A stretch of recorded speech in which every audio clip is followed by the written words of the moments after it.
Largo hoy. Tenemos muchas cosas que hacer acá en la comunidad Bnei Noach en Londres. Y después de la clase vamos a tener un tiempo de break. Vamos a hacer Hadala.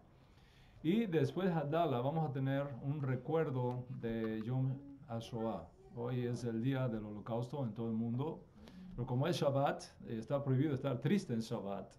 Entonces vamos a esperar a hacer Hadalá, y después que hagamos Hadalá, vamos a hacer un alto y tener en memoria a aquellos que cayeron, 6 millones de hermanos nuestros, para que eso no se repita otra vez. Recuérdenme, por favor, que no se nos vaya a pasar después de Hadalá, hacer un acto memorial en memoria de nuestros hermanos. La parashá de esta semana. La parashá de esta semana, Beshalach, es espectacular. La parashá al dejar salir, eso que hay que decir Beshalach, al dejar salir. Y el relato de esta parashá comienza señalando cómo Hashem saca finalmente a los hijos de Israel de Egipto. No los lleva por el camino más corto, los lleva por el camino más largo. Y parece que Hashem tiene esa tendencia. A veces queremos que el camino sea corto y resulta que nos lo pone largo, ¿ok? Pues no es nada nuevo. Si algo de eso te está pasando, Sandrita, ¿ok? Sepa que Hashem tiene la costumbre de llevarnos a veces por el camino largo. Les voy a contar así en breve una historia pequeñita de un papá que iba con su hijo en un jeep. Iban a un lugar montañoso y tenían que pasar por un sendero que tenía muchas gravías. No era asfalto, sino tenía muchas gravías y muchas piedras, y entonces el hijo se baja para quitar las piedras y el papá dijo, no, deja las piedras, porque si quitamos esas piedras, cuando llueva se va a volver muy fangoso, ¿es fangoso? ¿Está bien? ¿Entendemos ese término? Se vuelve muy fangoso y entonces nos vamos a atascar. El camino necesita tener piedras para que esté fuerte. Así nos pasa a veces a nosotros, ¿no? El camino a veces necesita tener piedras para que esté fuerte. So Hashem no decide no llevar a los hijos a Israel por el camino corto. Hubiera tomado 2 semanas llegar. Llegó por el camino más lejos, hacia el Mar Rojo. Y ese es precisamente el tema que vamos a tratar en nuestra parashá, cuando nos toca enfrentar el Mar Rojo. ¿Cómo hacemos cuando nos toca enfrentar el Mar Rojo? Creo que esta historia es bien conocida. Los hijos de Israel salen de Egipto. El faraón y su comitiva dice, estamos locos, ¿cómo dejamos ir a esta gente? Vamos a ver si los podemos alcanzar y traer de vuelta atrás. Ese acto del faraón era ilegal, de acuerdo con las leyes de Egipto en aquella época. Los egipcios tenían una línea que podríamos llamar la línea roja, que cuando un esclavo de Egipto lograba cruzar esa línea, se consideraba libre. No se podía traer de vuelta, ya había alcanzado libertad. Algo como el ajuste cubano que existía, bueno, Obama quitó eso, expresidente Obama quitó eso, pero antes los cubanos que llegaban de Cuba nadando en una lancha o en una balsa o algo y lograban tocar tierra firme, ya no se podían devolver a Cuba. Si lo atrapaban en el mar, lo pueden volver a Cuba. Si tocaba tierra, ya no podían echarlo. Así tenía Egipto una línea. Y todo esclavo que cruzaba esa línea se consideraba libre, no lo podían tocar. Israel había cruzado ya esa línea hacía rato. Así que de forma ilegal deciden buscar a los hijos de Israel y traerlos de vuelta a Egipto. Y de pronto nuestro pueblo se ve en esta encrucijada. El mar delante, el ejército detrás y no hay para dónde ir. Esa es la situación que tenemos. Y en ese momento, pues ya conocemos la historia, Hashem ordenó a Moshe, no clames a mí, levanta tu vara hacia el mar. Y toda aquella noche un viento recio vino, abrió el mar en dos, los hijos de Israel pasaron por mar como por tierra seca, y los egipcios trataron de hacer lo mismo y finalmente se ahogaron todos en el mar. El pueblo canta una canción de triunfo extraordinaria. El poder de Hashem ha destruido a los enemigos hostiles y durante 3 días fueron días de victoria. ¿Pero sabes qué? a veces detrás de las más grandes victorias vienen las más grandes pruebas. Y a veces nosotros olvidamos que las grandes victorias no hacen otra cosa que prepararnos para las grandes pruebas que vienen del camino más tarde. 3 días después, se acabó el agua, no había agua.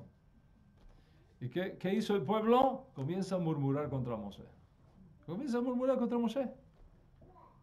Encontraron agua, ¿sí? Encontraron una laguna de agua, la fueron a probar, eran amargas, eran las aguas, no se podían tomar.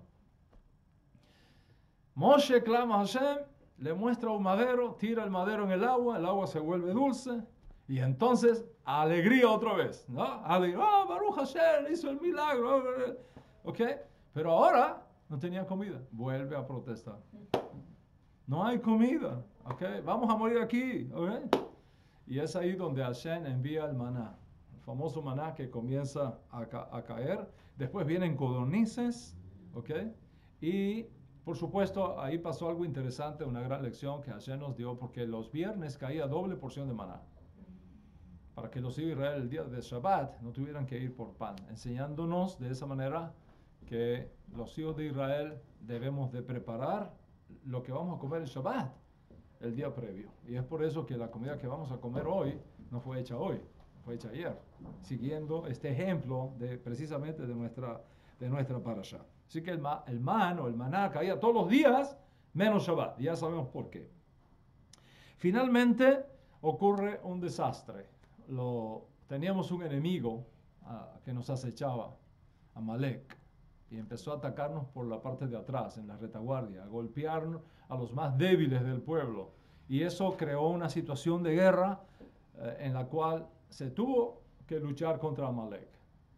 Moshe llama a su servidor, Yahshua, y le dice, enfréntate a Amalek. Y mientras él estaba abajo en la llanura enfrentando a Amalek, Moshe levantaba sus manos. Y cuando Moshe tenía las manos arriba, Yahshua prevalecía. Las manos se cansaban, entonces Amalek prevalecía. Entonces, ¿qué hicieron Aarón y Hur? Vinieron y dicen, bueno, si cuando Moshe tiene las manos levantadas, vencemos, y cuando sus manos se cansan, retrocedemos, levantémosle las manos a Moshe. Y vinieron estos dos hombres, se pusieron uno aquí, el otro acá, las manos de Moshe arriba, y así se ganó aquella batalla. Y de ahí sale la famosa idea de que el nombre y la memoria de Amalek debe ser destruida por los hijos de Israel en cada generación. Eso es más o menos lo que tenemos en nuestra parasha de hoy.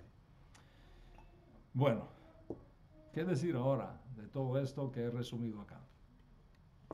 En todo este proceso, especialmente en el libro de Shemot, el libro de Éxodo, que estamos estudiando en esta semana, nosotros nos encontramos con Moshe Rabbeinu. Moshe Rabbeinu, del cual he venido hablando en las últimas conferencias, aquellos que me han seguido por live stream, es un hombre extraordinario. Yo creo que cada uno de nosotros se identifica mucho con Moshe Rabbeinu. Especialmente yo me identifico muchísimo con Moshe Rabbeinu. Moshe fue el que dirigió todo este proceso del Éxodo. Moshe fue el que dirigió al pueblo de Israel hacia el mar con un triunfo total. Ahora les indica a los hijos de Israel el camino por el cual deben ir. Y luego de todos estos desafíos que se mencionaron en la síntesis que hice de la parashá, finalmente lleva al pueblo de Israel al monte Sinaí, en Arabia, el mismo lugar donde unos años antes Dios le dijo a Moisés, yo te voy a traer aquí, y aquí tú me vas a servir. Y este es uno de los momentos, este es uno de los momentos más extraordinarios en la historia humana. No solamente en la vida de Moshe Rabbeinu, es uno de los momentos más extraordinarios de toda la historia humana. La Torá narra eso con relámpagos, truenos, sonido de shofar, ángeles trayendo antorchas, en medio de todo aquel evento glorioso, la voz de Hashem entregando los 10 mandamientos como el fundamento mismo de la alianza con Israel. ¿Quién fue el hombre instrumental en todo ese proceso? Moshe Rabbeinu. Moshe Rabbeinu fue el hombre instrumental en todo ese proceso. Ahora, aquí estamos en presencia de una alianza con Dios. Una alianza con Dios no es cualquier cosa. Una alianza es un contrato, pero mucho más solemne, mucho más serio. Es más que un acuerdo.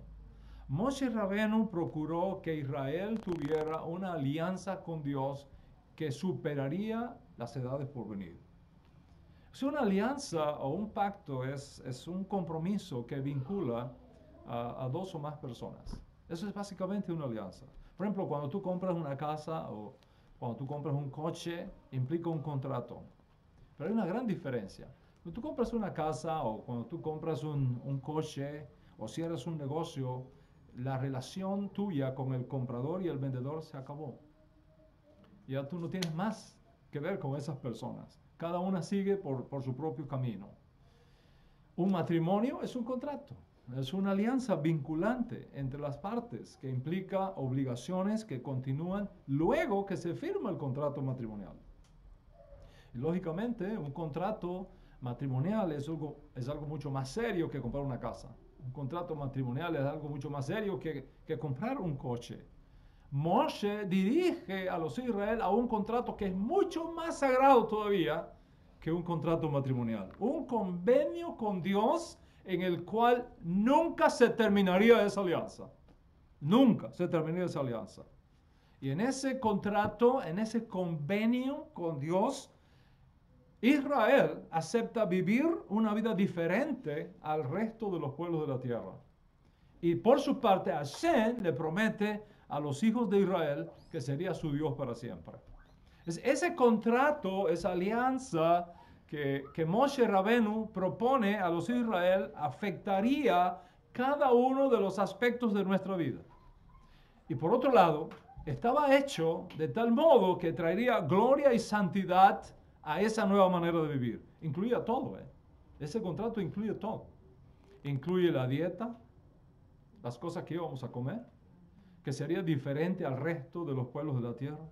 La forma de vestir, que sería diferente al resto de los pueblos de la tierra. La forma de hablar, que sería diferente al resto de los pueblos de la tierra.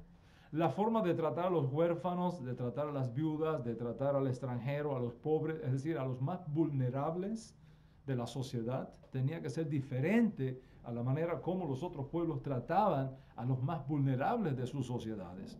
En cada una de estas cosas, ellos hicieron todo lo que tenían que hacer, teniendo conciencia que estaban en la presencia de Dios. Por su parte, Dios se comprometió con nosotros ser su roca, nuestro defensor, nuestro protector, nuestro benefactor. Dios daría a los Israel una tierra que fluye leche y miel y estaría siempre cuidándonos y protegiéndonos. Todo esto lo logró Moshe Rabenu. Moshe Rabenu realizó este enorme favor a los hijos de Israel.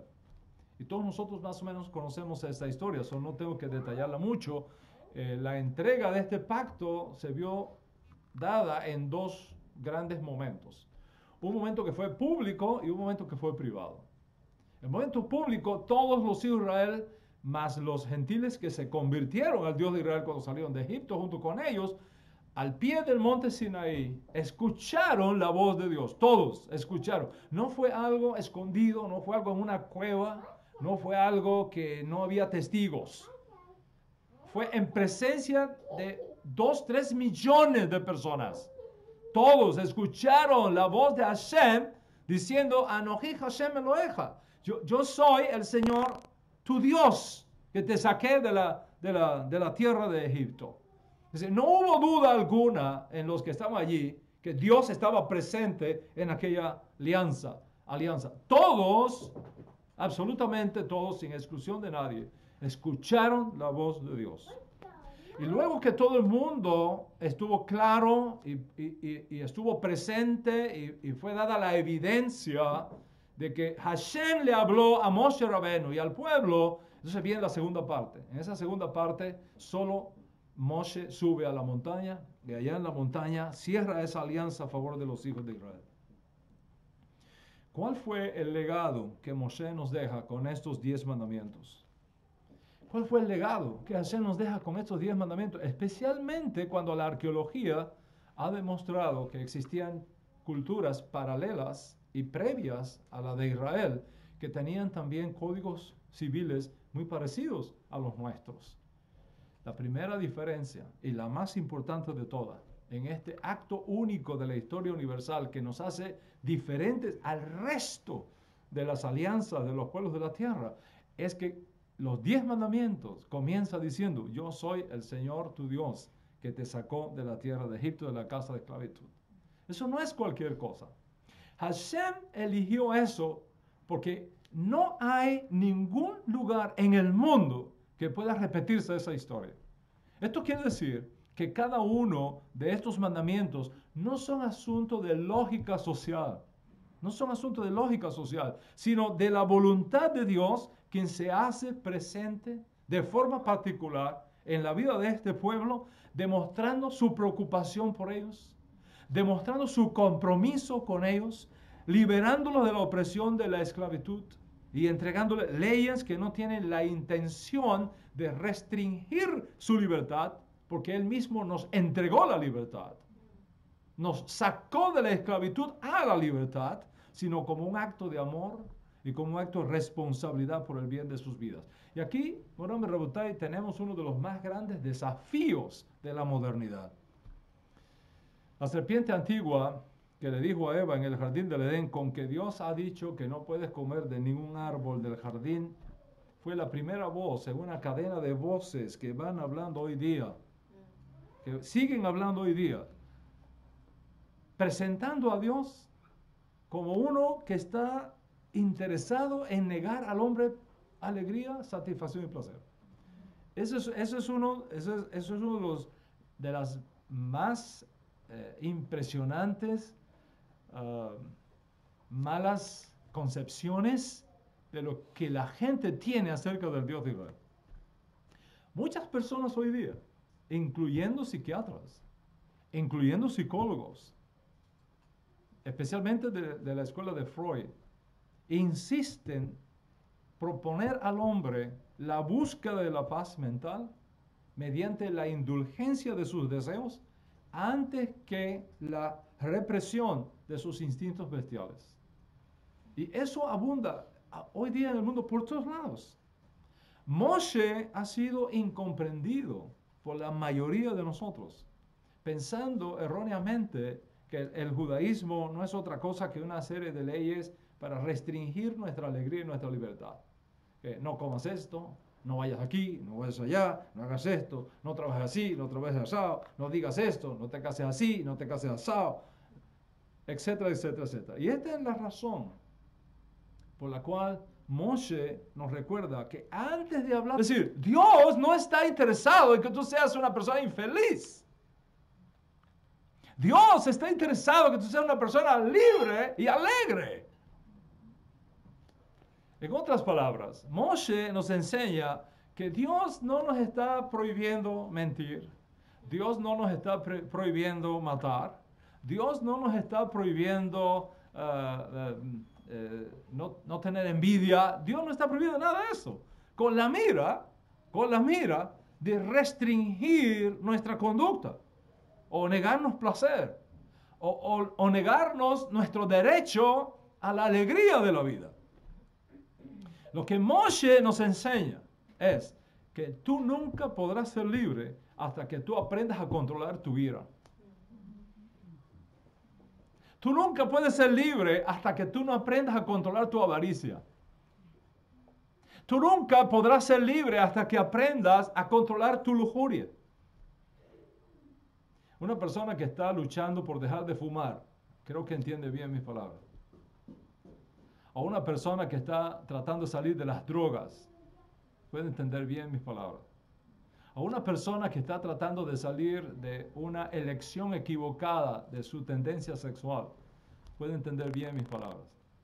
O una persona que está tratando de bajar de peso, puede entender bien mis palabras.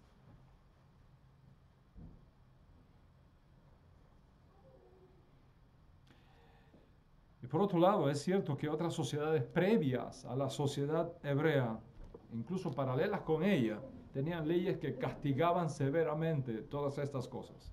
Y lo hacían sobre una base muy lógica y muy entendible. Pues si alguien mata a alguien, tiene que ser juzgado y castigado correspondientemente. Si alguien daña la propiedad ajena, debe ser castigado correspondientemente. Y así sucesivamente. Moshe, y aquí está el corazón de todo esto. Moshe nos introduce los 10 mandamientos con una palabra única en su clase que no encontramos en ningún código social de conducta de ninguna cultura antigua. Por menos que yo sepa. No la encontramos en ninguna cultura antigua. Y esa es la palabra hebrea lo. Traducido no. O en inglés do not. No.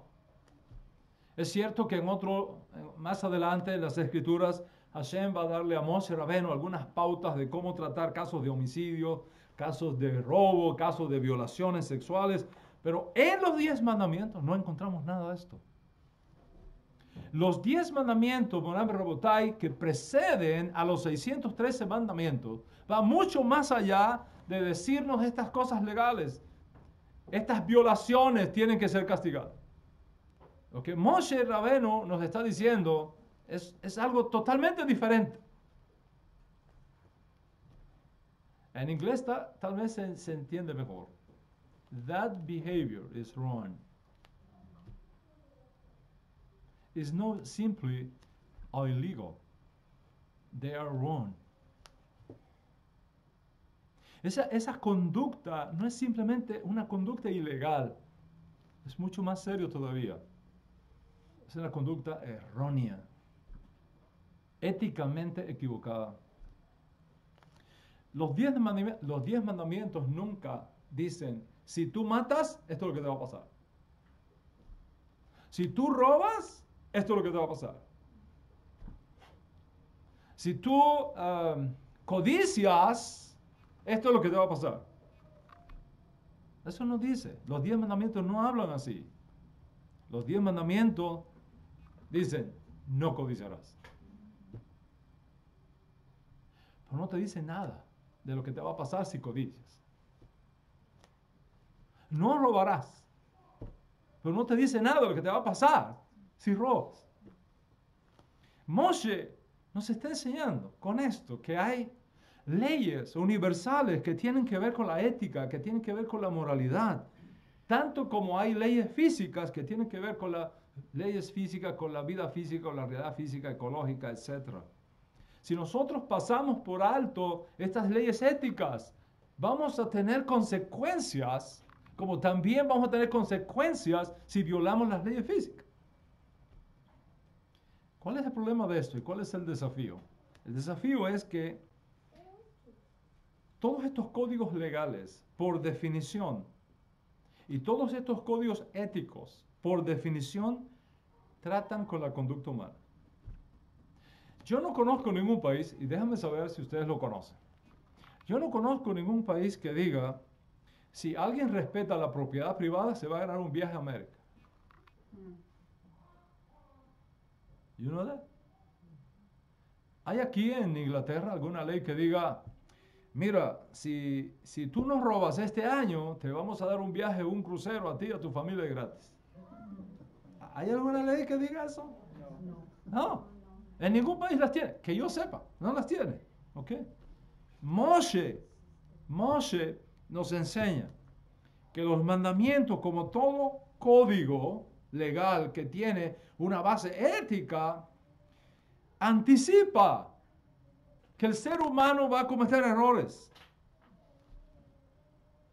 que el ser humano va a hacer cosas que nunca debería hacerse. Dios, en el lenguaje de los 10 mandamientos, nos enseña que los errores de la conducta humana son inevitables. Y de la misma manera, Dios no demanda lo imposible de ti. Because Hashem knows you. He knows you. He knows you very well. Dios no te pide que te pases un día entero sin comer. No vas a encontrar eso en los 10 mandamientos. Dios no te pide que regreses en el tiempo y corrijas tus errores del pasado, porque Él sabe que tú no puedes hacer eso.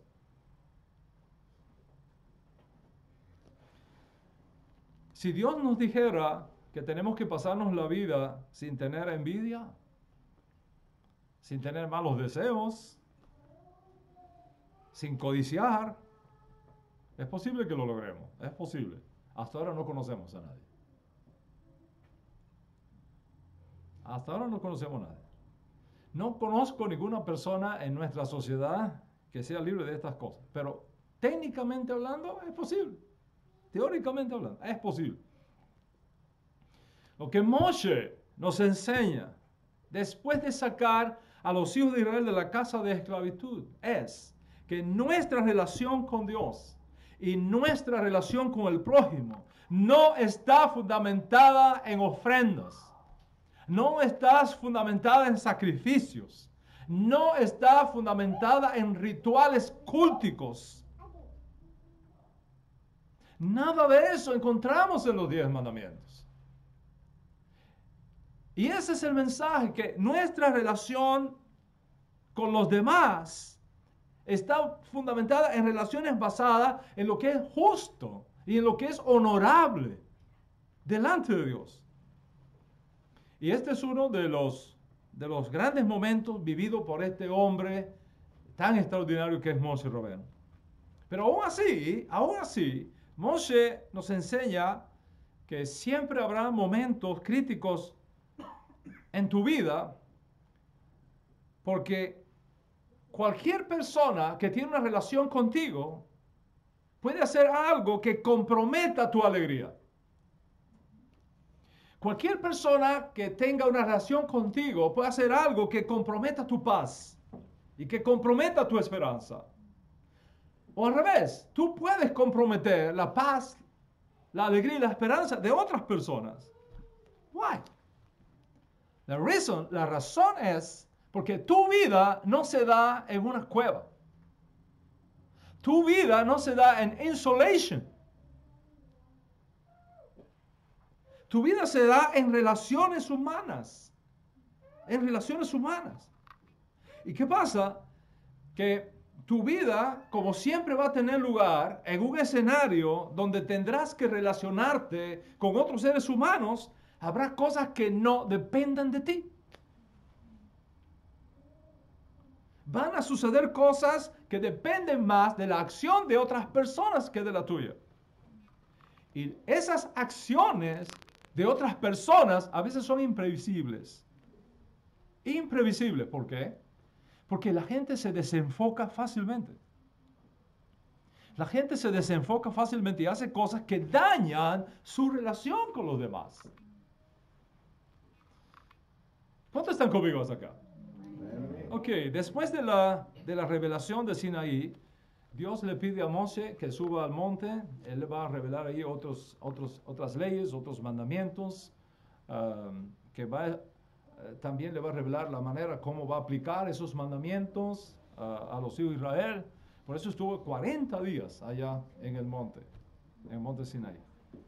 Dios se asegura de escribir los 10 mandamientos que le habló a los hijos de Israel en una piedra de zafiro. Bueno, dice la tradición, en una piedra de zafiro, 10 mandamientos en un lado, 10 mandamientos en el otro lado.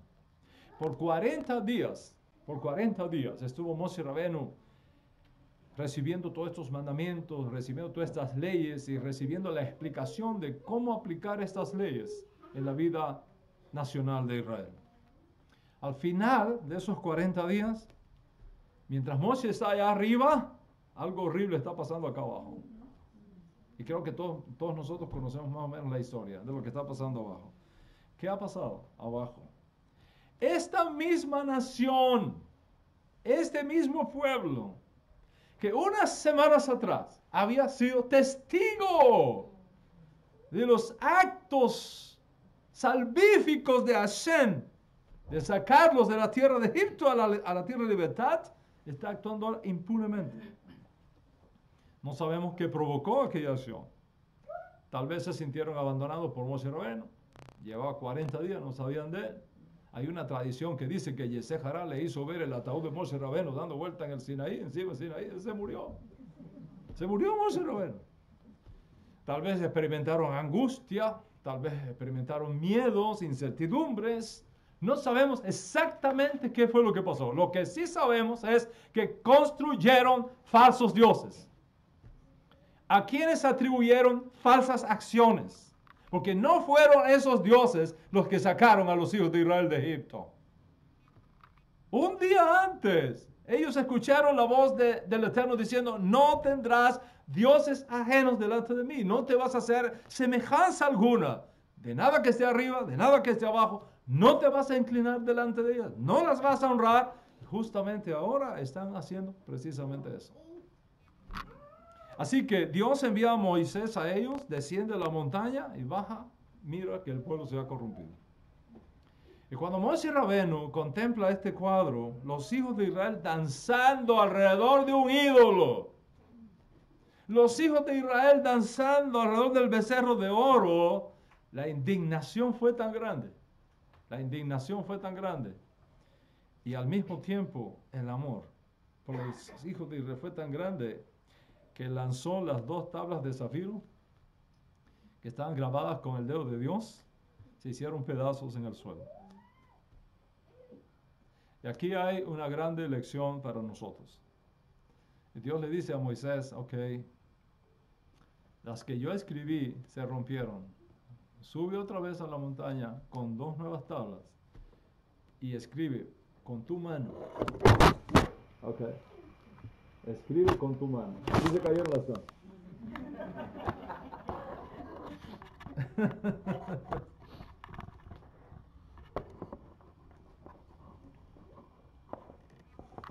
A ver. Así se cayeron y se movieron las tablas. Y Dios le dice a Moshe Rabenu, sube ahora con 2 tablas, prepara 2 tablas de nuevo, sube con 2 tablas de nuevo, ¿verdad? Y escribe otra vez los 10 mandamientos, pero con tu mano. Se apagó la cámara del live stream. ¿Ok? Con tu mano.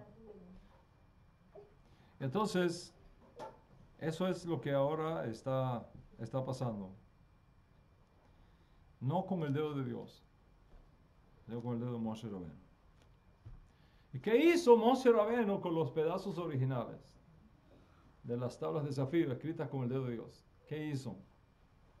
Las recogió, los pedazos los recogió y los guardó como recuerdo, como memorial. Ahora, esto se dice fácil. Esto lo podemos leer en la Torah en unos minutos. Pero ¿cuántos de nosotros podemos imaginar la frustración de Moshe Rabenu? El dolor de Moshe Rabenu, que luego de enseñar contra la idolatría, ve a sus propios estudiantes practicando precisamente lo que él acaba de enseñarles que es incorrecto. Les había enseñado a no hablar mal de su líder. Y eso es exactamente lo que están haciendo. Les había enseñado a no hablar mal contra Dios. Y eso es exactamente lo que están haciendo. Les había enseñado a no cometer inmoralidad espiritual. Y eso es precisamente lo que están haciendo. Moremos Rabotai, voy a decirte algo que si nosotros captamos esta verdad, hiciste el Shabbat. Hiciste este Shabbat. Es relativamente fácil hacer las cosas bien cuando todo está bien.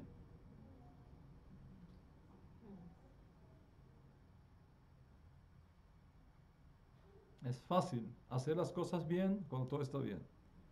Pero la medida real del carácter de una persona se mide cuando hace lo correcto, cuando todo se le daña, cuando todos sus sueños se destruyen delante de sus propios ojos. Y aún así, hace lo correcto.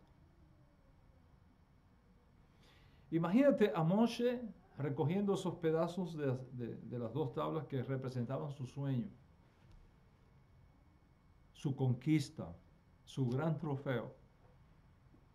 Y ahora todos rotos, guardados en una caja.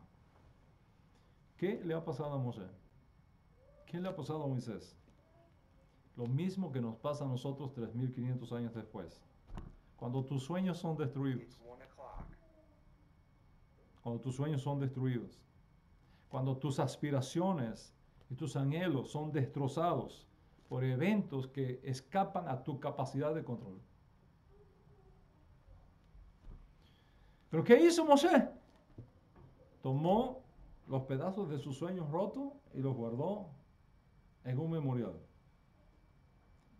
Y escribió otra vez los 10 mandamientos con su propia mano.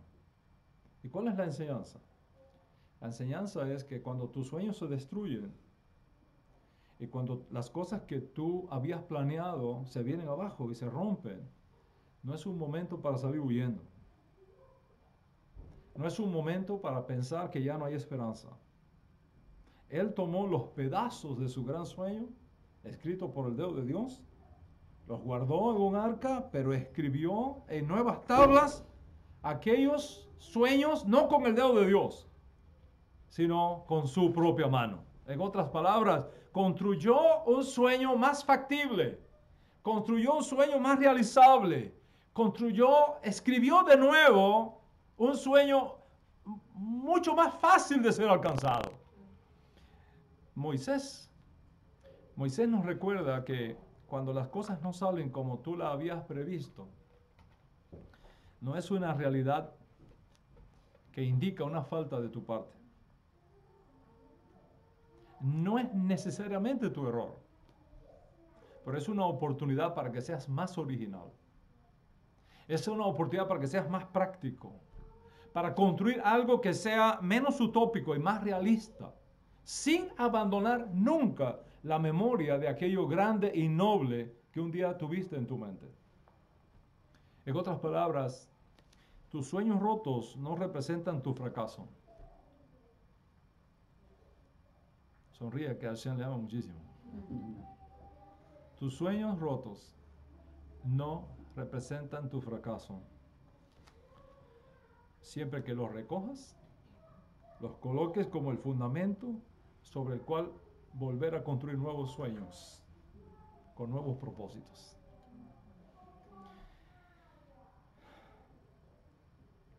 Y es por eso que esta parashá es tan extraordinaria. Moshe chocó con la inmadurez de un pueblo que lo incapacitaba para convertirse en un nationhood en the promised land. Y los israelitas, con su constante zigzagueo ético, con sus constantes quejas, con sus constantes faltas de emuná en Dios, de confianza en Dios, mostraron que ellos no estaban listos para ocupar en aquel momento la tierra prometida y transformarla en un reino de sacerdotes y gente santa, Goy Kadosh, como dice el texto hebreo. No importa cuántos milagros Dios había hecho en medio de ellos, continuaban dudando si realmente Dios estaría cuidando de ellos y protegiéndolos. No importa cuántas señales poderosas Dios había hecho delante de ellos, continuaban cuestionando a Dios, continuaban poniendo a Dios a prueba, prácticamente todos los días. Así que fueron enviados al desierto por 40 años, hasta que surgiera una nación nueva, una nación nacida en libertad. Y al final de aquellos 40 años sucedió algo que puso a prueba de nuevo el liderazgo de Moshe. Sucedió algo que puso a prueba de nuevo su capacidad para enfrentar las frustraciones que de cuando en cuando vienen a nuestras vidas. Al final de su vida, nos narra la Torá que el pueblo está sediento. Nada que ver con la escasez de agua que tenemos en esta parashá. Porque en esta parashá Dios le dice a Moisés, golpea la roca. Y Moisés golpea la roca y sale agua. Pero este caso que les mencioné al final de la vida de Moisés es un caso diferente. Y Dios le dice a Moshe Rabeno, el pueblo está pidiendo agua, háblale a la roca. No le dice golpear. Dice, háblale a la roca. Moshe cometió un desliz. En vez de hablarle, golpeó la roca. Y por eso Hashem lo puso en disciplina. Lo puso en disciplina, le demostró que él ya no era el líder requerido para la próxima jornada en la vida de los hijos de Israel. Y es a partir de ahí que Dios busca un sustituto para Moshe Rabenu. Moshe Rabenu es reemplazado en su oficio 40 años después de servicio ininterrumpido a Dios. Ahora, quiero preguntarte, ¿qué piensas que pasaría por la mente de Moshe Rabenu en ese momento? ¿Qué piensas que estaría pasando por la mente de Moshe Rabenu en ese momento? Es como si Dios le dijera, Moshe, tú has sido un siervo fiel durante estos últimos 40 años.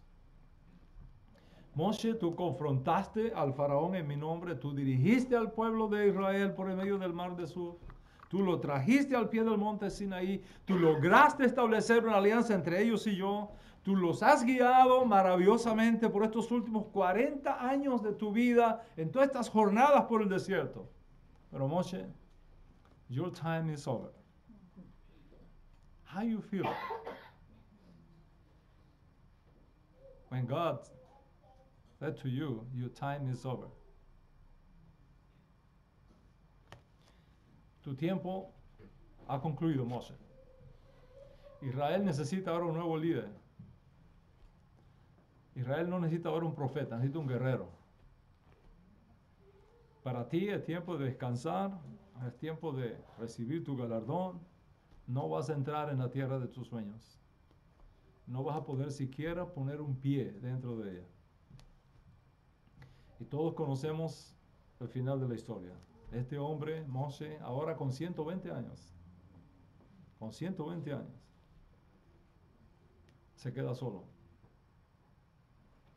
Y empieza solo, sin su esposa, sin sus hijos, sin sus amigos, sin sus líderes, solo, a subir la montaña. A subir aquella montaña. Y desde aquella montaña en Moab, ver la tierra de sus sueños. De lejos. Verla de lejos. Imaginar cómo se construiría esa tierra. Cómo se construiría esa nueva nación. Sus universidades, cómo serían. Sus rascacielos. Sus autopistas, sus aeropuertos, su ejército.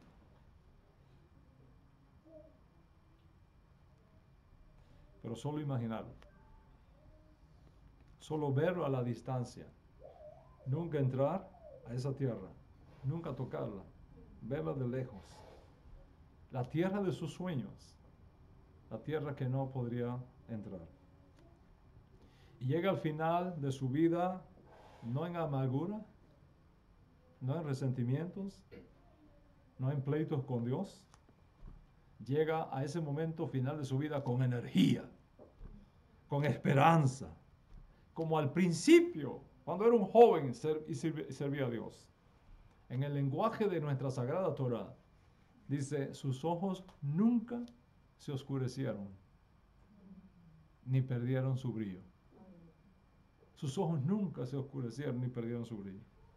¿Qué piensas que está pasando por la mente de Moshe cuando se le dieron esos minutos finales para ver la tierra de sus sueños a la distancia y no poder entrar en ella?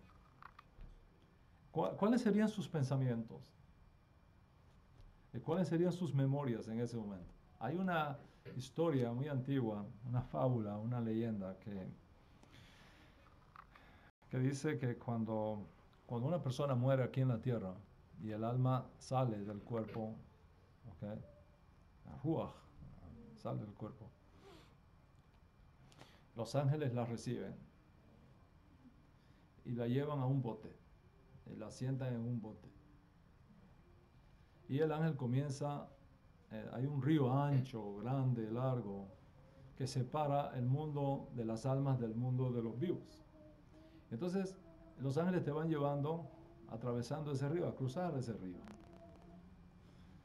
Y cuando llegas a la mitad del río, el ángel para el bote y te dice, ¿tú ves esa agua que está pasando ahí? Es un agua diferente a la que tú conoces en la tierra. Si tú bebes de esta agua, todas tus memorias van a desaparecer. Todas las cosas terribles que sufriste, todos los desengaños, todos los errores que cometiste, todas las frustraciones que viviste, todos tus fracasos, todos tus dolores y tus lágrimas se van a desaparecer. Se van, no vas a tener memoria de nada de eso. Pero también las cosas buenas se van a desaparecer. Tus momentos de alegría se van a desaparecer. Tus momentos de gozo y de gloria también van a desaparecer. Y ahora te doy la opción. Bebes del agua y te cruzo al otro lado del río sin ningún tipo de memorias. O no bebes y vas a llegar al otro lado ya recordando ambas cosas. ¿Qué quieres? ¿Qué quieres hacer? I have a question for you. What do you want? Cuando te toque ese momento, eso es una leyenda, ¿no? Pero imagínate, ¿qué preferirías hacer? ¿Beber del agua y delete everything on your life? ¿O no beberla y mantener las memorias, aunque sean también las malas? I don't know what you answer, but I know what is my answer. I don't drink that water anyway. No way, José. No beberé de esa agua nunca.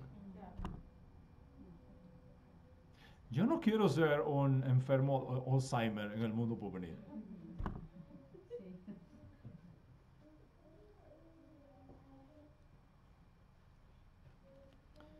Sus ojos nunca se oscurecieron, ni perdieron su brillo. ¿Cuáles serían los pensamientos de Moisés, sus memorias en ese momento? ¿Recordaría aquellos instantes de gloria cuando sacó a los hijos de Israel de Egipto, cuando los cruzó por medio del mar como por tierra seca, cuando entró al pueblo de Israel en una alianza eterna con Hashem? ¿O traería a su memoria sus frustraciones, sus amarguras, el precio que su familia tuvo que pagar para que él pudiera ser el hombre de éxito que fue?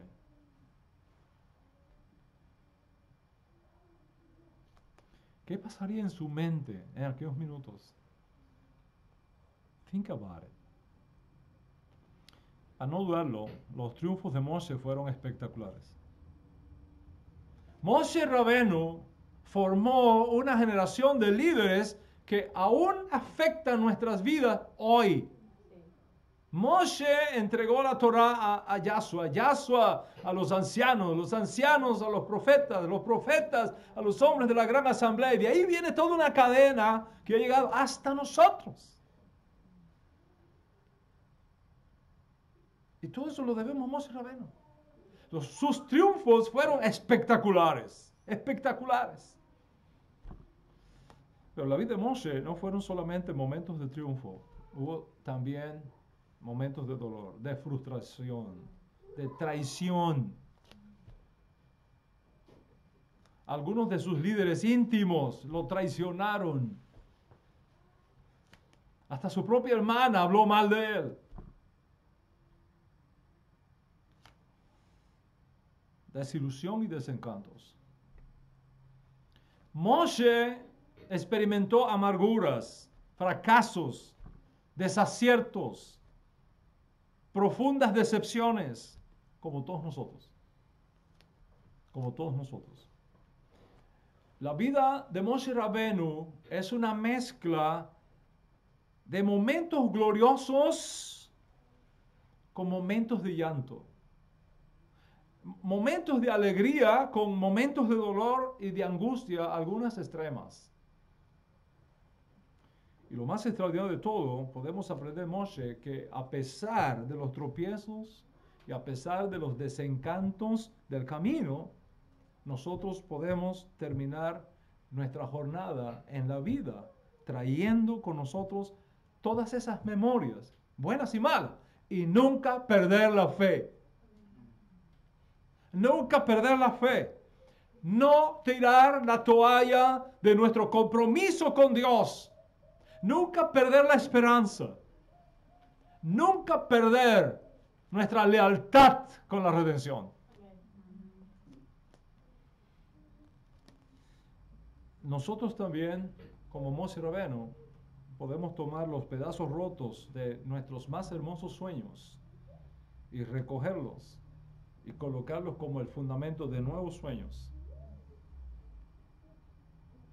de nuevos comienzos, de nuevas oportunidades, de nuevos amores, de nuevas formas de servicio a Dios. No pienses ni por un instante, no pienses ni por un instante que cuando tus sueños se rompen, tu vida se acaba. No es así. No es así. Apenas comienza de nuevo. Apenas comienza de nuevo. Siempre me ha impresionado una historia de un rabino muy grande, un rabino místico, maestro, el rabino Susya de Anipol, como se conoce en la historia. Susya de Anipol. Un rabino que fue amado por sus estudiantes, querido por su comunidad, como pocos rabinos en sus días.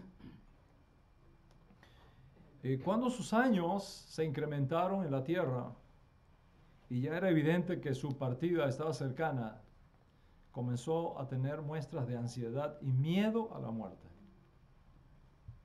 Miedo a la muerte. Así que uno de sus estudiantes se le acercó y le dijo: Maestro, tú has vivido una vida ejemplar. Tú has sido para nosotros una inspiración constante. Te hemos visto atravesar los más grandes desafíos que un hombre pueda atravesar y siempre te has mantenido en tu lugar. Nunca has negado la fe. Te has mantenido siempre a favor de la causa de Israel, a favor de la causa de la Torah. Maestro, te espera un grande galardón en el mundo por venir. Te espera una gran recompensa en el Gan Edén. ¿Por qué estás ansioso? ¿Por qué tienes temor a la muerte? Y el anciano rabino le dijo: cuando yo me presente delante de Hashem y me diga, ¿por qué no fuiste como Moisés? Mi respuesta es fácil: porque tú nunca me diste un alma como la de Moisés. Y si me pregunta, ¿por qué no fuiste tan sabio como Salomón? Mi respuesta va a ser muy fácil: porque tú nunca me diste la sabiduría que le diste a Salomón. Estaré justificado. Mi temor es otro. Mi temor es cuando él me pregunte, ¿por qué no fuiste sucia?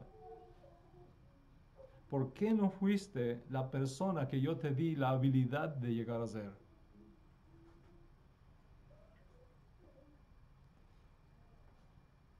Es por eso que tengo miedo.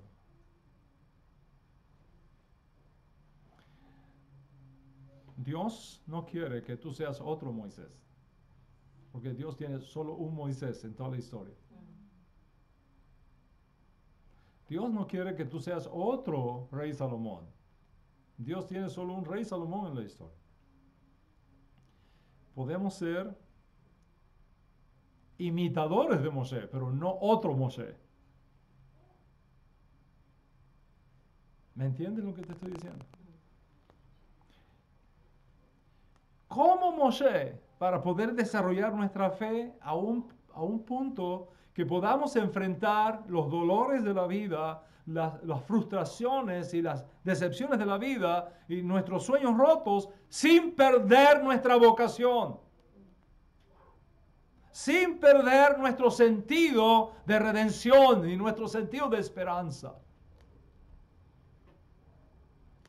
Podemos aprender de Moshe cómo responder a las decepciones, a los desengaños, a las frustraciones, a los desalientos, a las tristezas, a las amarguras, a los desencantos que encontramos en el camino, sin negarnos a volver a empezar. Sin negarnos a volver a amar. Sin negarnos a volver a construir un hogar, a volver a levantar una nueva comunidad, una nueva familia, una nueva empresa, un nuevo negocio, una nueva esperanza, un nuevo sueño. Podemos aprender de Moshe que el mismo valor que tuvo para enfrentar al faraón en su juventud, el mismo valor que puede continuar con nosotros, aún en los años maduros, para continuar el camino a pesar de los desafíos, sin dejarnos caer en la melancolía, sin dejarnos caer en la desesperanza, sin dejarnos caer en la depresión, sin dejarnos caer en el miedo. Esta es la fuerza de esta parashá. Beshalach. Esa es su fuerza. ¿Cómo es posible para ti volver a empezar? ¿Cómo? ¿Cómo es posible para ti volver a intentarlo? No claudicar. No claudicar. Es posible por una simple razón. Porque el Dios a quien tú sirves nunca te va a abandonar. Nunca te va a abandonar. El Dios a quien tú sirves nunca te va a dejar tirado en el camino.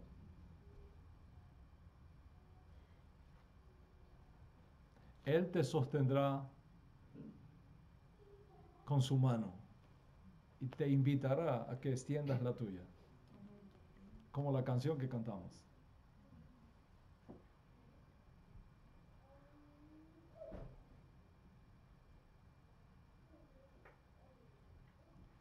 Y cuando tú reaccionas así, tu corazón es preservado. Y puedes enfrentar el desafío del mar y cruzarlo tú también en seco. Porque en ese momento es que te viene revelación y te viene entendimiento de lo que realmente está pasando en tu vida. Y cuando tú reaccionas así, aunque un enemigo esté detrás, y aunque un ejército esté detrás, Dios que abrió el mar rojo, el mar de Suf, para los hijos de Israel, también lo va a abrir para ti. Amén.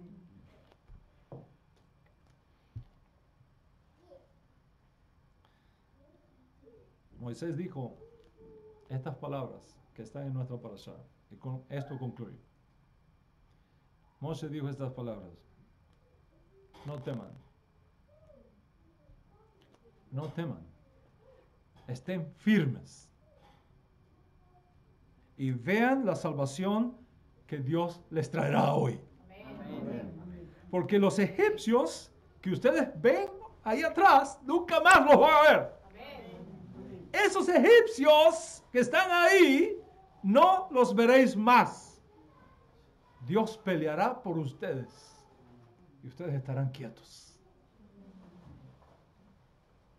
Claro, estas palabras así sin su entorno parecieran muy teóricas, pero vamos a poner un poquito de contexto para que entendamos por qué Moshe dijo eso.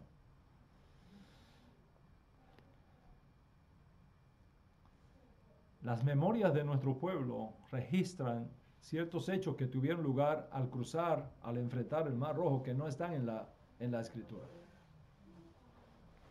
Y eso que no está en la Escritura nos da el contexto. Y entonces dice muchísimo de por qué Moshe dijo esto que dijo. Le voy a explicar un momento qué fue lo que pasó. Según las memorias de nuestro pueblo, cuando los hijos de Israel se sintieron atrapados entre el mar de Suf, el Mar Rojo, y el ejército de Faraón detrás, se dividieron en 4 campamentos, según la opinión que cada uno tenía. Un grupo dijo, preferimos morirnos y ahogarnos en el mar antes que los egipcios nos atrapen, violen nuestras mujeres, maltraten a nuestros hijos. Y todos los que pensaron así formaron un campamento. Otros dijeron, vamos a regresar a Egipto, porque es mejor la vida de esclavo que no tener vida, que nos van a matar. Es mejor volvernos a Egipto. Otros dijeron, vamos a usar la fuerza del mar para pelear contra ellos. Y todos los que pensaron así formaron otro campamento. Pero otros dijeron, vamos a rezar a Dios. Y vamos a pedir a Hashem que nos salve. Y ellos formaron otro campamento. Cuando Moshe dice, no teman, estén firmes y ven la salvación que Hashem les va a traer hoy, porque estos egipcios que ustedes ven hoy no los van a ver más. Dios peleará por ustedes, ustedes estén quietos. Le está dando respuesta a los 4 grupos. A los 4 grupos. A los que decían, es mejor sacrificarnos y martirizarnos y ahogarnos todos en el agua. Moshe les dijo, estén firmes, no teman. Al grupo que pensaba, nos regresamos a Egipto con ellos, Moshe les dice, esos egipcios que ustedes ven, no van a ver más.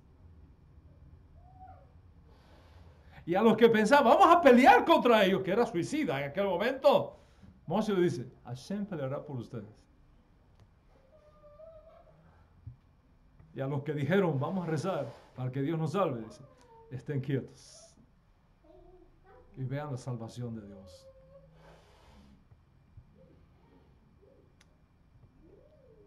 Voy a decirte algo, que si tú grabas esto en tu corazón, no solo ustedes que están presencialmente aquí, sino todos ustedes que están con nosotros online, hoy en estos próximos días, si esto lo captamos y lo metemos en nuestra alma, valió la pena todo el esfuerzo de venir desde distancias a estar aquí en esta clase. Y es esto. Lo que sucede en tu vida, think about it. Lo que sucede en tu vida, por muy duro y difícil que sea,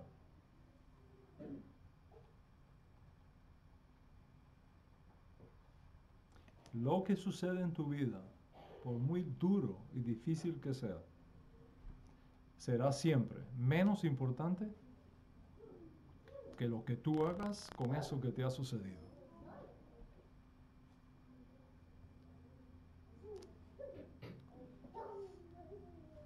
Lo grande no es lo que te haya pasado.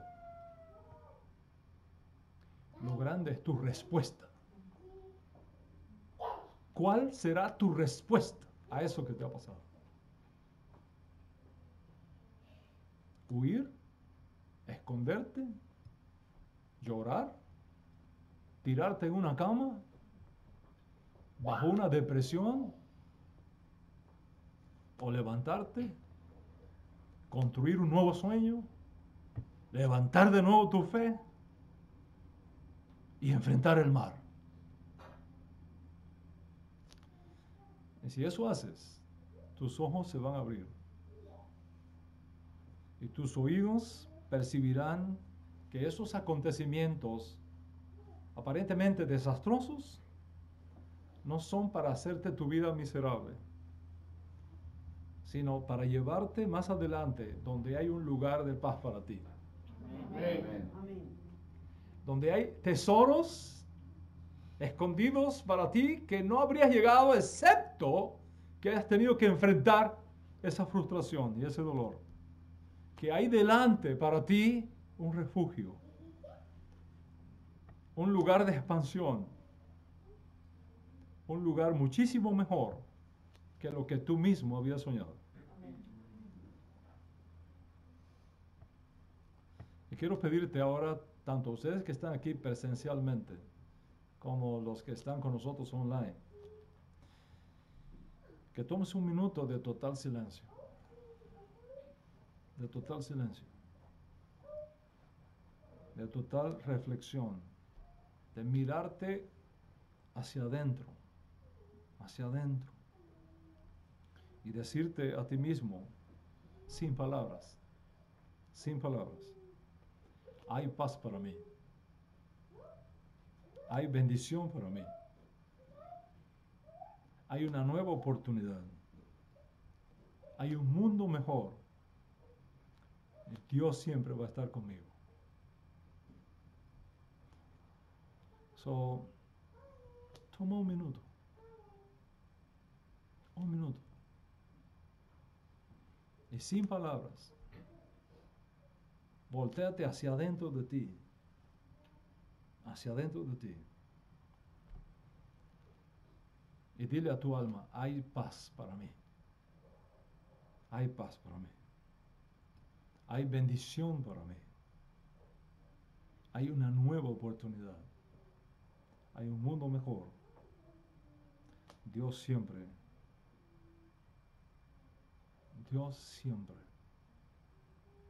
estará conmigo.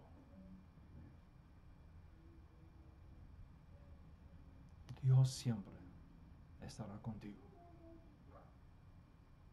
Shabbat Shalom.